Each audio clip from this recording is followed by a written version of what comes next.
করতে পারে, তখন তোমার আমার সন্তান ক্ষতিগ্রস্ত হতে পারে। এই আশঙ্কা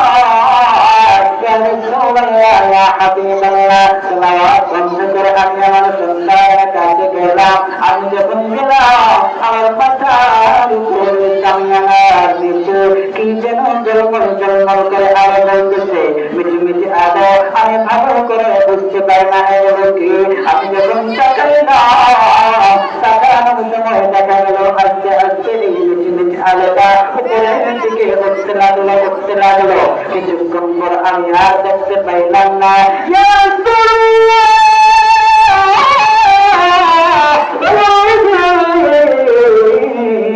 এইটা কি আমি তো জানলাম না, আমি তো বুঝলাম না। আপনার আমার নবী মুহাম্মদ রাসূলুল্লাহ সাল্লাল্লাহু আলাইহি ওয়াসাল্লাম বলেন, উসাইদ রে, উসাইদ ইবনে হুযায়র,